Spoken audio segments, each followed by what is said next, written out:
Welcome back to the channel where we're headed off to Southeast Asia in search of a low-cost country to retire in, and our destination this time was the Philippines. So I jumped on a plane and headed from Sydney to Manila. These are the three places we were going to visit in the Philippines. There's more to visit, but time constraints.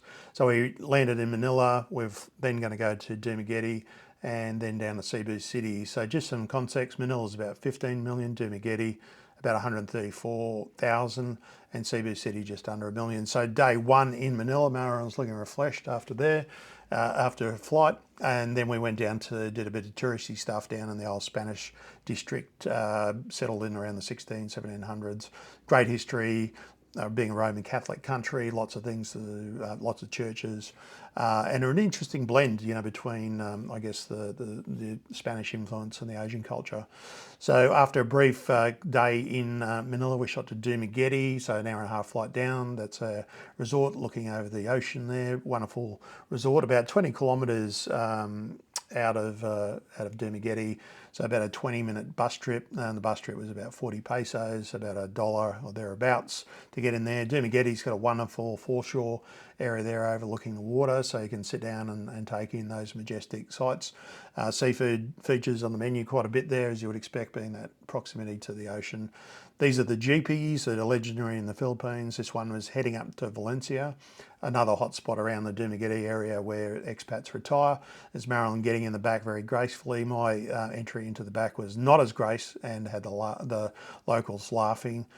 This space here, they got more seats in the middle and more people, and a couple on the back, hanging on the back.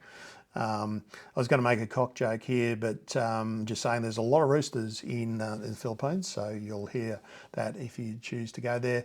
Bit of sustenance at a very eclectic Latino restaurant, so Spanish, Italian, and local cuisine. Infrastructure-wise, we only had one brownout in Dumaguete, so the internet and everything else was very stable, so we found the infrastructure to be quite good.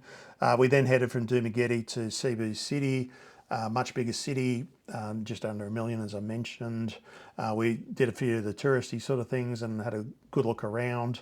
Down to the carbon market, so they've got all sorts of wonderful fruits and vegetables and fresh meats and lots of other things that you can purchase down there.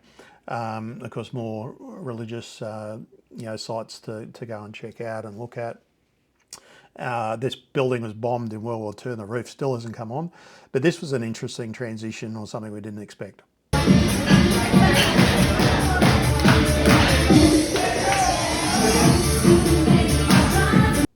So from boot scooting to coffee, cafe culture is definitely there in the Philippines, and it's affordable. We had some great coffees there. We did take a little break at one of the resorts just outside Cebu City just to freshen up before we headed back to Manila. Big city, like I said, 15 million people in Metro Manila. And peak hour traffic does suck in Manila, as it does in many other major cities around the world, but it is a big major city. In terms of groceries and on-ground costs, that's just some comparison, just from a meat basis. But we found the groceries to be cheaper than what you would see, what you probably pay typically in a Western country or a developed city anywhere around the world. Definitely cheaper. Locally sourced and locally made product is cheaper. Anything imported is pretty expensive. So a lot of the meat, beef and stuff, because they don't have an industry, comes in from Argentina. BGC is a very new development within Manila. It is high end, nice apartments, and only for those expats with a fair bit of money who want to spend a bit and enjoy all the nice things there. In terms of pros, wonderful people, very warm, great food. We really enjoyed our food, and it's worth probably going to the Philippines just for the food alone, and natural beauty, outstanding natural beauty. And we only saw a little bit of it. There's a lot more to see, so I'd encourage you to go, even just as a visit. The cons: poverty and pollution. It is a reality, unfortunately, and it's both sometimes air and water pollution. And it is what it is. The intensity of life, it is pretty full on. So, that's one of the things. So our verdict is, yes, it's affordable. We found it very safe. We had no problems. It's not good if you like wine, red meat or dairy, because all those things are either not available or very expensive, and not good for those seeking a slower pace of life because of the intensity. Because there's a lot of scooters, for example, in the Philippines.